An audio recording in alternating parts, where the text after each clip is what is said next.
I'm trying to get into wildlife photography, so I just bought this Tamron 150 to 500 millimeters lens. And I tried it this week and I took some noisy shots. So today we will try to denoise them using a new feature we may have in Darktable 5.6, which is Raw Denoise. And then we will compare the result with RawForge. So if that sounds good for you, let's go.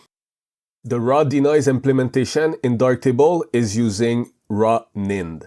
This model was created by the same person who made the original Nind Denoise model.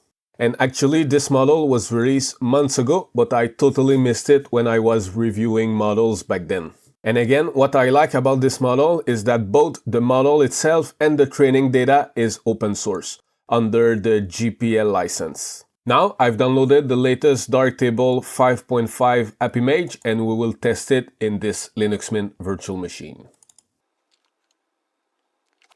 If now we go to Setting, AI, you can see that I've enabled the AI features and I've also downloaded the Raw Denoise Nind model. A new feature I like is that now once the model is downloaded, you can click there and you get more details about the model. This is nice because some software don't bother telling you what model they are using, but Darktable is more transparent. Now let's go back to the light table and I will import some pictures. Please don't judge my wildlife photos, so I'm just trying to practice with my new lens. We will start with this blue jay picture. It was shot at ISO 2000 and as you can see, noise everywhere. To use Raw Denoise, it works the same way as the Denoise tool. So you have to go to Neural Restore, you go to Raw Denoise, and you click there to generate the preview. Once the preview is ready, you click on the eyedropper to select the area you want to preview. And then you can use the slider to compare the before and after. Another new feature I like is that when you put your mouse over the preview, it pops up much bigger. Like with the Denoise tool, you can play with the strength. And when you're fine with the setting, you click on Process and you wait. In this Linux Mint virtual machine with 4 CPU, it took approximately 10 seconds to denoise my image. I've also checked for memory and it takes approximately 700 megabytes. And now if we compare these two images, on the left you have the raw and on the right you have the denoise image. And as you can see, it did a really great job. Now let's compare this with RawForge. Okay, so on the left you have RawForge and on the right you have Raw Denoise. If I'm honest with you, they look almost identical.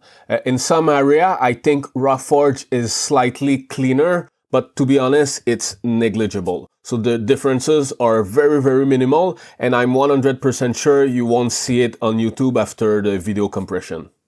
But now let's try with another one. So this one was ISO 2000, but I have another one at ISO 3200.